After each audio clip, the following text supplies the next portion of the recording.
Shri Sai Satcharita, Chapter 7. Wonderful Incarnation. Sai Baba knew all yogic practices. He was well versed in the 6 processes, including dhoti, stomach cleaning by a moistened piece of linen, 3 feet in breadth and 22.5 feet in length. Khanda Yoga, that is separating his limbs and joining them again, and Samadhi, etc. If you think that he was a Hindu, he looked like a Yavan.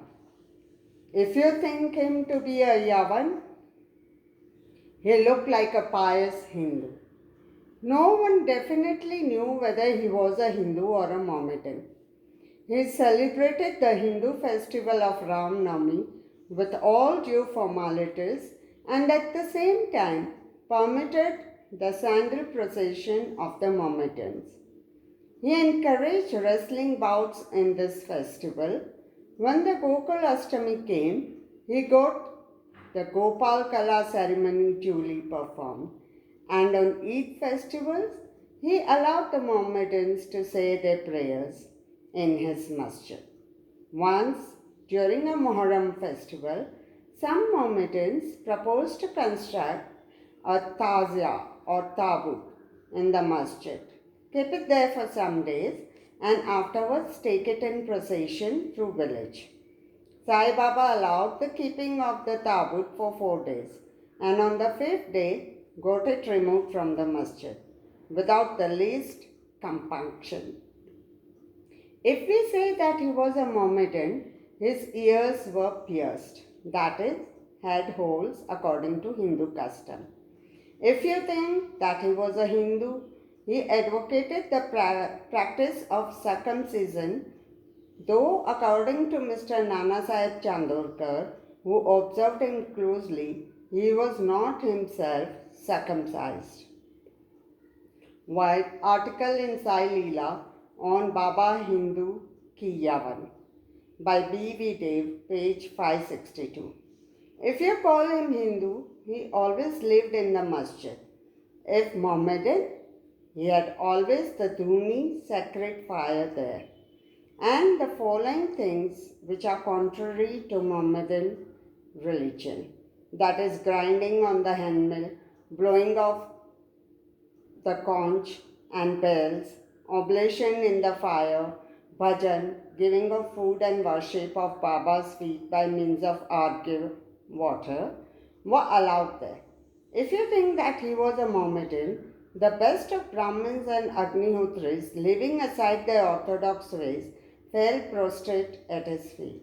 Those who went to make enquiries about his caste were dumbfounded and were captured by the dozen. So, none could definitely decide whether Sai Baba was a Hindu or a Mohammedan.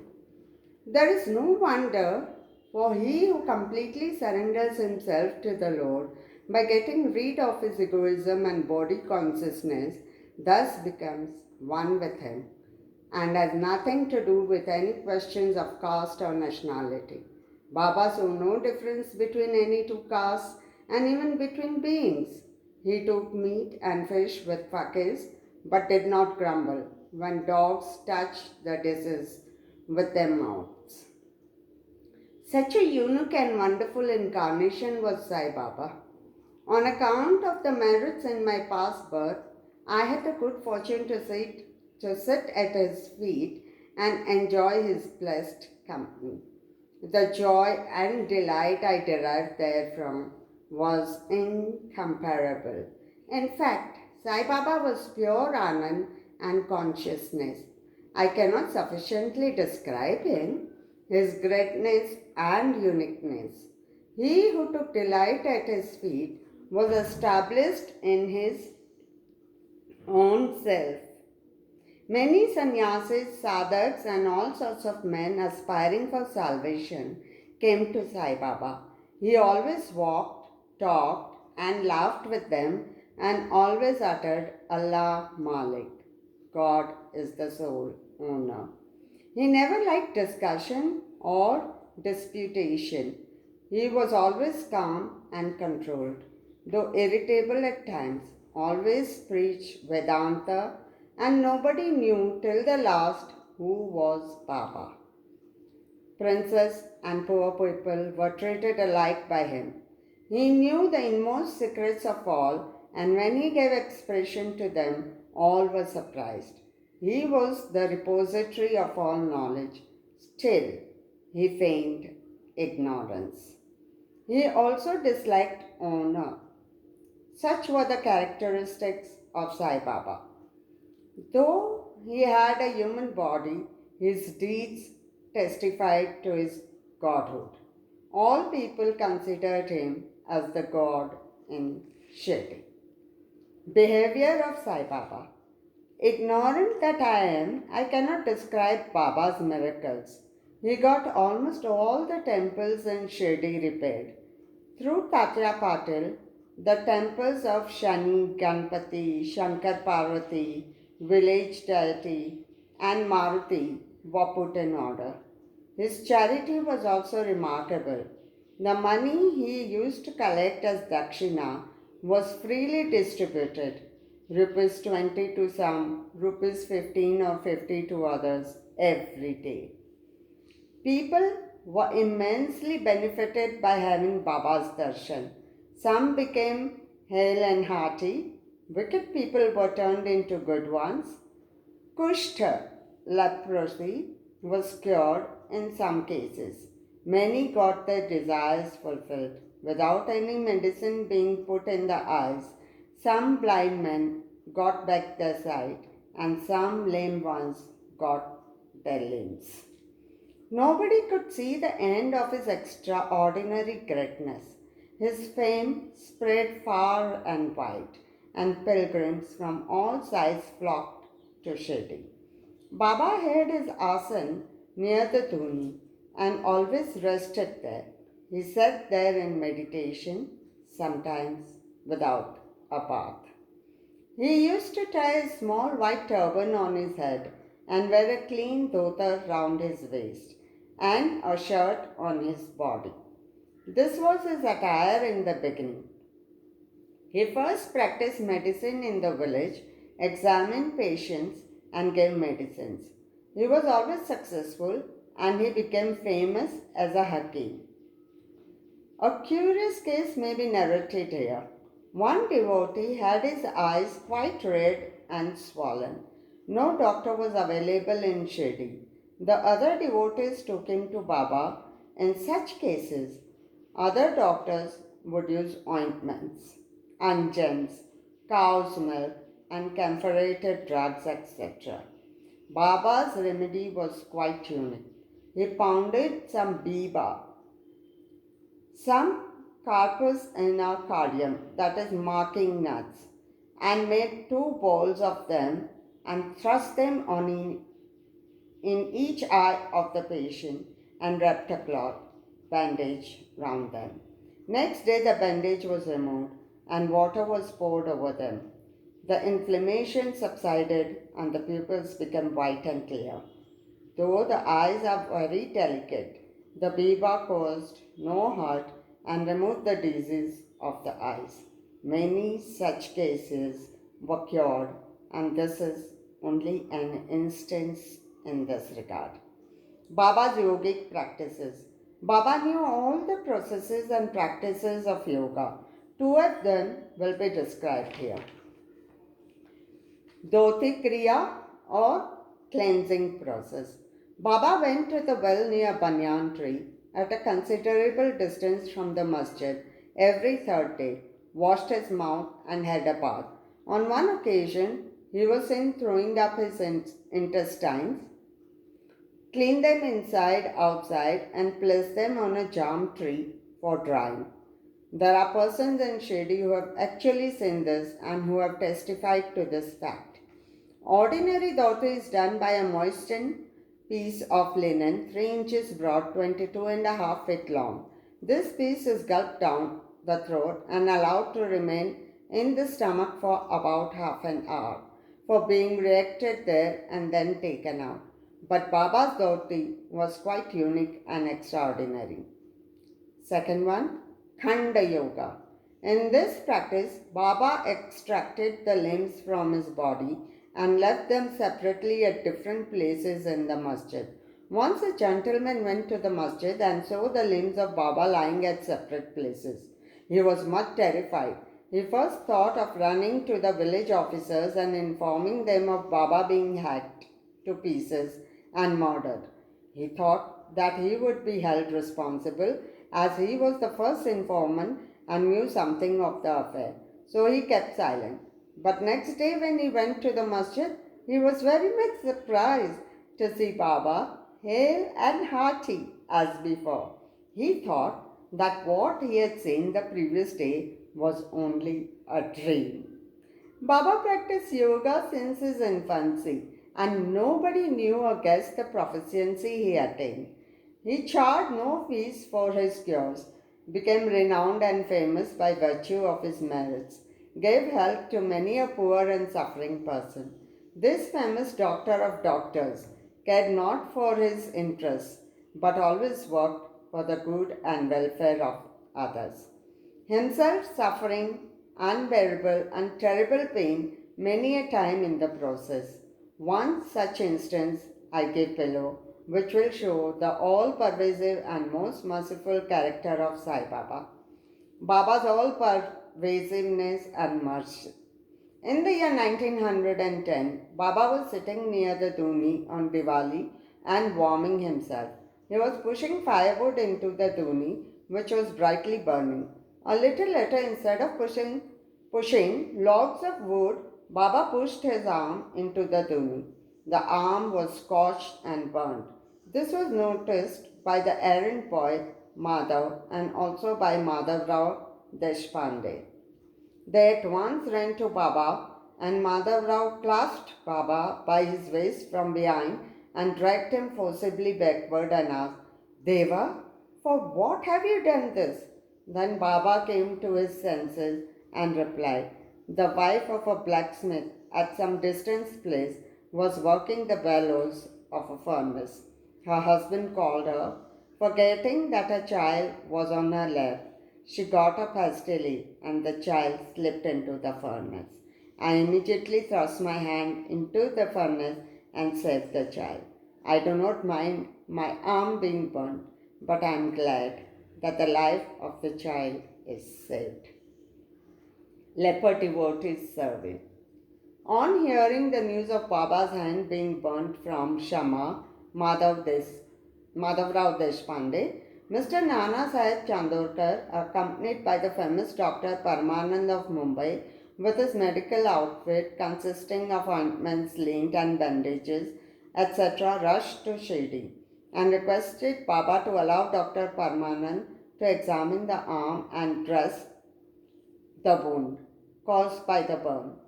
This was refused. Ever since the burnt arm was dressed by the leper devotee Babuji Shinde. His treatment consisted in massaging the burnt part with ghee and then placing a leaf over it and bandaging it tightly. Mr. Nana Sahib Chandorkar solicited Baba many a time to unfasten the bandages, get the wound examined, dressed and treated by Dr. Parmanand with the object that it may heal fast. Dr. Parmanand himself made similar requests, but Baba postponed, saying that Allah was his doctor and did not allow his arm to be examined. Dr. Parmanand's medicines were not exposed to the air of Shri and they remained intact. But he had the good fortune of getting a darshan of Baba. Bhagoji was allowed to trick the hen daily. After some days, the arm healed and all were happy. Still, we do not know whether any trace of pain was left or not. Every morning, Bhagoji went through his program of untying the bandages, massaging the arm with tea, and tightly bandaging it again. This went on till Sai Baba's Samadhi. Sai Baba, a perfect Siddha as he was, did not really want this treatment, but out of love for his devotee, he allowed the Upasana service of Babaji to go on uninterrupted all along. When Baba started for Lendi, Babaji held an umbrella over him and accompanied him. Every morning when Baba sat near the post, close to the Duni, Babaji was present and started his service. Babaji was a sinner in his past birth. He was suffering from leprosy. His fingers had shrunk, his body was full of pus and smelling badly. Though outwardly he seemed so unfortunate, he was really very lucky and happy, for he was the premier servant of Baba and got the benefit of his company. Master Kharpade's plague case. I shall now relate another instance of Baba's wonderful Leela. Mrs. Kharpade, the wife of Mr. Dadasaheb Kharpade of Amravati, was staying at Shri with a young son for some days. One day, the son got high fever, which further developed into bubonic plague. The mother was frightened and felt most uneasy. She thought of leaving the place for Amravati and went near Baba in the evening. When he was coming near the Wada, now Samadhi Mandir, in his evening rounds for asking his permission, she informed him in a trembling tone that her dear young son was down with plague. Baba spoke kindly and softly to her, saying that the sky is beset with clouds, but they will melt and pass off, and everything will be smooth and clear. So saying, he lifted up his kafni up to the waist and showed to all present four fully developed pupils, as big as the eggs, and added, "See how I have to suffer for my devotees? Their difficulties are mine." Seeing this unique and extraordinary deed, Leela, the people were convinced as to how the saints suffer pains for their devotees. The mind of the saints is softer than wax. It is soft in and out as butter. They love their devotees without any idea of gain and regard them as their true relatives. Going to Pandharpur. I shall now close this chapter after relating a story illustrating how Sai Baba loved his devotees and anticipated their wishes and moments. Mr. Nana Sahib Chandokar, who was a great devotee of Baba, was Mamlatdar at Nand Darbar in Khandesh. He got an order of transfer to Pandharpur. His devotion to Sai Baba bore fruit as he got an order to go and stay at Pandharpur, which is regarded as the Bhu Vaikuntha, heaven on the earth. Nana Sahib had to take immediate charge, so he left for the place without even writing or informing anybody at Shri. He wanted to give a surprise visit at Shri, his Pandharpur, see and salute his Vitoba Baba, and then proceed further. Nobody knew of Nana Sahib's departure for Shri, but Sai Baba knew all about this, as his eyes were everywhere. As soon as Nana Sahib approached Nimgaon, a few miles from Shri, there was a stir in the masjid at Shri. Baba was sitting and talking with Malsapati, Appa Shinde and Kashiram, when he at once said, "Let us all four do some bhajan. The doors of Pandari are open. Let us merrily sing." Then they began to sing in chorus. The bhava of the song being, "I have to go to Pandharpur and I have to stay on there, for it is the house of my Lord." Baba sang and the devotees followed him. After a short while, Nana Sahib came there with his family, prostrated before Baba, and requested him to accompany them to Pandharpur and stay with them there. This solicitation was not necessary, as the devotees told Nana Sahib that Baba was already in the mood of going to Pandharpur and staying there. Hearing this, Nana Sahib was moved and fell at Baba's feet. Then, after getting Baba's permission, Udi, and blessings, Nana Sahib left for Pandharpur. There is no end to Baba's stories, but let me now make a halt here, reserving for the next chapter Other topics such as importance of human life, Baba's living on alms, Paijabay's service, and other stories. Bow to Shri Sai. Peace be to all.